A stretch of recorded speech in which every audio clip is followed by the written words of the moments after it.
बिस्मिल्लाहिर्रहमानिर्रहीम। अस्सलामु अलैकुम वरहमतुल्लाहि वबरकातुहू। उम्मीद करती हूँ कि तमाम देखने वाले खैर आफियत से होंगे, अल्लाह ताला की रहमतों के साए में होंगे। तो मेरा उन्वान अहदीस नबी सल्लल्लाहु अलैहि वसल्लम, मौजू चल रहा था हिबा करने का बयान, जिसका हवाला बुखारी शरीफ की किताब।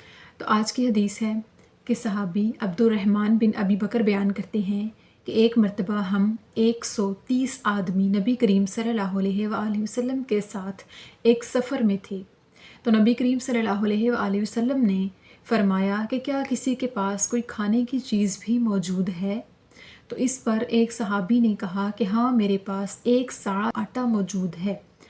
तो उसको गूंथा गया और फिर एक ऊंचा लंबा मुशरिक आदमी बकरियां हाँकता हुआ आया और फिर आका अलैहिस्सलाम ने उससे पूछा कि क्या ये बकरियां बेचने के लिए हैं या हदिया करने के लिए हैं? तो उस शख्स ने कहा कि नहीं, ये बेचने के लिए हैं। तो आका अलैहिस्सलाम ने एक बकरी को ख़रीद कर उसको ज़िबा किया और उसकी कलेजी को निकाल कर भूना गया।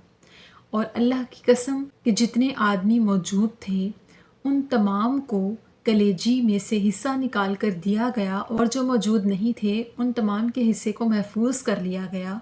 यानी कुल आदमी 130 थे और सब ने सैर होकर खाना खाया। सुबहान अल्लाह। इस हदीस मुबारका की वजाहत ये कि सहाबी अब्दुर्रहमान बिन अबी बकर बयान फरमाते हैं कि आका अलैहिस्सलाम हम में से 130 सहाबा कराम के साथ एक सफ़र में मौजूद थे।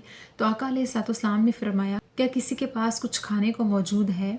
तो एक सहाबी जिनके पास आटा मौजूद था, यानी कुछ किलो के हिसाब से एक साड़ा का एक पैमाना बनता है, उतना उनके पास आटा मौजूद था, जो कि 130 लोगों के लिए काफ़ी ना था। लेकिन उस आटे को गूंधा गया। सहाबा कराम और नबी करीम सल्लल्लाहु अलैहि वसल्लम अभी देख ही रहे थे कि इसके साथ और क्या चीज़ हो जो कि खाई जाए। तो इतने में ही एक मुशरिक शख्स जो कि कद में काफ़ी लंबा था, काफ़ी ज़्यादा बकरियां हाँकता हुआ कहीं से सामने आया। और इस पर आका अलैहिस्सलाम ने फरमाया कि क्या किसी का हदिया लाए हो या फिर ये बकरियां बेचने के लिए हैं?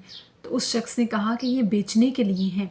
आका अलैहिस्सलाम ने उनमें से एक बकरी ख़रीद ली और ख़रीद कर उसको ज़िबा किया गया, और ज़िबा करके उसकी कलेजी को भून कर सहाबा में तकसीम किया गया, जिनकी तादाद 130 थी, और जो वहाँ पे मौजूद नहीं थे उनका हिस्सा महफूज कर लिया गया। यानी आका अलैहिस्सलाम ने बकरी को ख़रीद कर अपने तमाम सहाबा कराम में हिबा कर दी, यानी दावत के तौर पे, हदिये के तौर पे सबको खाना खिलाया अपनी तरफ से ख़रीद कर।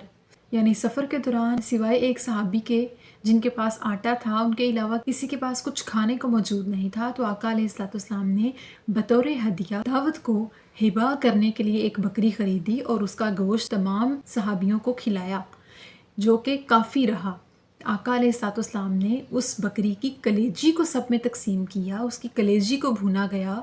कलेजी तो थोड़ी सी होती है, वो भी एक बकरी की तमाम लोगों को काफ़ी न थी, जिनकी तादाद कुल 130 थी, लेकिन उन तमाम ने सैर होकर खाया। साहबी हदीस के आखिर में बयान करते हैं कि आटा एक साड़ा था, जो कि कुछ किलो बनता है। 130 सहाबा के लिए काफ़ी ना था, लेकिन आका अलैहिस्सलाम के बाबरकत हाथों से वो खाना तमाम सहाबा कराम में तकसीम किया गया।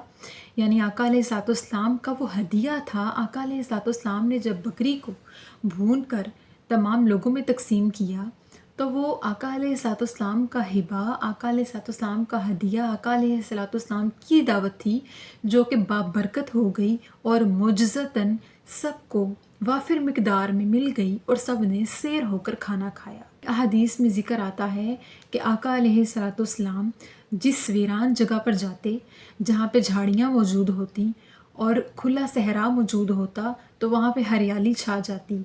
जिस लागर जानवर को हाथ लगाते उसका दूध भर आता और वो सेहतमंद हो जाता। जिस खुश्क कुएं में अपना लाब दहन यानी थूक को डालते तो वो पानी से भर जाता। बेशक अल्लाह ताला के नबी ख़ास हैं और उनके मोजज़े बरहक हैं। तो वो जो आका अलैहिस्सलाम ने बकरी ख़रीद कर हिबा की, हदिया की, सहाबा कराम को दावत के तौर पे खिलाई, वो भी बरकतों से भर गई और सब ने सैर होकर खाना खाया। सुबहान अल्लाह। अल्लाह ताला से दुआ है कि अल्लाह पाक हमें आका अलैहिस्सलाम की सुन्नतों पर अमल पैरा होने की तौफीक अता फरमाए اور ہمارے دلوں میں آقا علیہ الصلوۃ والسلام کی سچی محبت ڈالے اور اللہ پاک ہمیں مومنین میں سے کرے. آمین ثم آمین. شکریہ.